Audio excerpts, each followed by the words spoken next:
Hello everyone, আজ হলো শুভ জন্মাষ্টমী। তো আজকে আমার গোপু সোনার জন্মদিন। তো সেই উপলক্ষে বাড়িতে একটু ছোট্ট করে জন্মাষ্টমী পালন করা হচ্ছে। তো বেশি কিছু করা হয়নি, তো অল্প কিছুই করা হয়েছে। দেখো আমার গোপু সোনাদের এখন স্নান করাবো, তাই রেডি করছি। তো নতুন পোশাক বার করেছি, তো ভিডিওটা দেখতে থাকো আর সঙ্গে থাকো।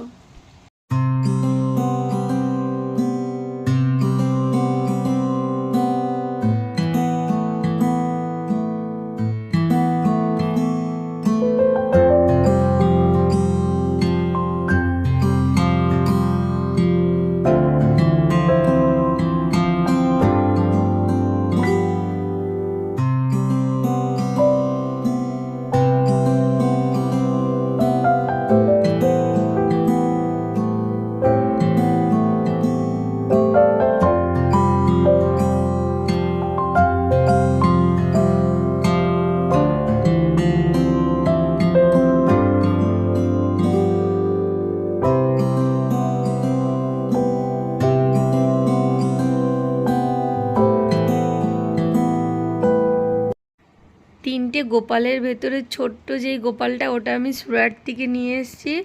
আর বড় গোপালটা আমার বৌভাতের দিন আমার বাড়ি থেকে গিফট করেছে আমাকে।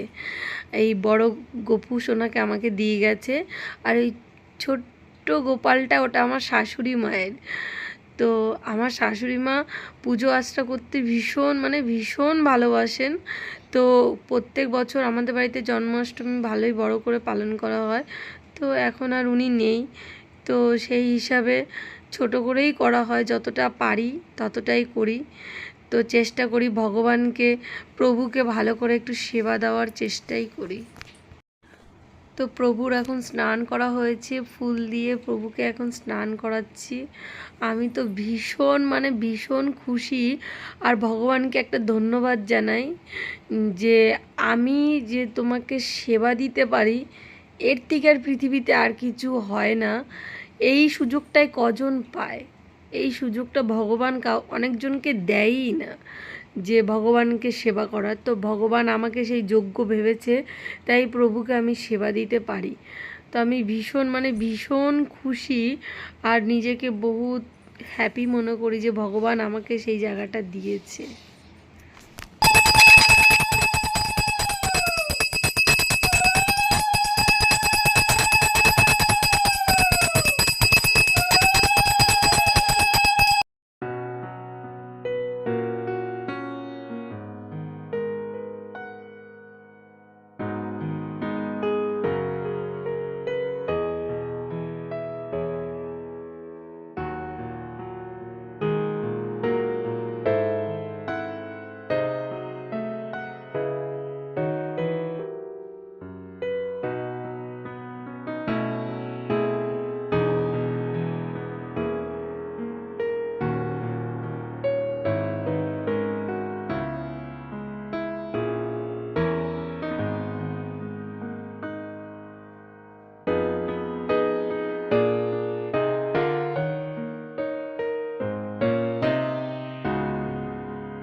এখন আমার গোপু সোনাকে তো টাওয়াল দিয়ে ভালো করে মুছিয়ে আমি এখন নতুন জামা পরাবো। আমি তো ভীষণ খুশি লাগছে। আর সব থেকে একটু টেনশানও হচ্ছে, ছেলেকে নিচে ঘুম পাড়িয়ে এসছে, ও একটু পরেই উঠে পড়বে। আর ও উঠে পড়লে ওর বাবা একটুও রাখতে পারে না, এই একটা সমস্যা আমার। তো গোপু সোনাকে এখন তিনজনকেই নতুন জামা পরাবো।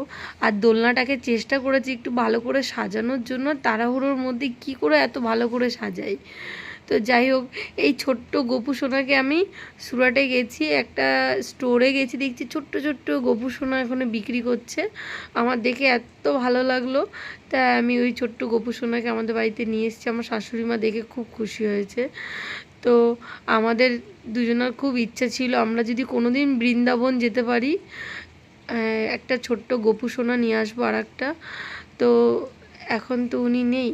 তো ওনার ইচ্ছা আমার ইচ্ছে, দুজনার ইচ্ছেতে যদি কোনো দিন আমি বৃন্দাবন রাধারানী আমাকে টানে তো আমি অবশ্যই যাব রাধারানীর কাছে। গেলে ওখান থেকে আমি একটা গপু আনবই আনবো। তো আমার খুব ইচ্ছে। তো যাই হোক, দেখো আমার গপু সোনাকে পুরো রাজার মতন লাগছে, পুরো রাজা, কি সুন্দর লাগছে। তো এখন আমি আরতি করব। আর আমার একটা জিনিস খুব মিস্টেক হয়ে গেছে, আমি অনেক কিছু ভুলভাল করে ফেলেছি ছেলের টেনশনে। তো যাই হোক, ভক্তি করে পুজো করলে কিচ্ছু হয় না, ভুল হোক আর যাই হোক, প্রভু তোমার ভুল ক্ষমা করে দেবে। তো ভিডিওটা দেখতে থাকো কন্টিনিউ। হ্যাঁ, আমি আরতি কেমন করি অবশ্যই কমেন্টে জানাবে তোমরা।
তোমরা আমাকে বলবে আমি কোথায় কি ভুল করি। যেমন আমাকে একজন বলেছে তুমি পুজোটা ঠিকঠাক তোমার হয় না।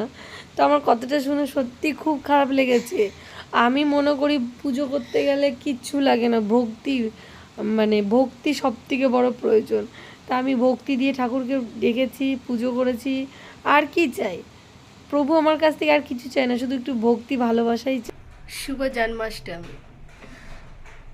আমি দেখো কি সুন্দর করে ঠাকুর ঘরটাকে সাজিয়েছি, শুধু গোপালদের সাজিয়েছি, আজকে আর কাউকে সাজাইনি।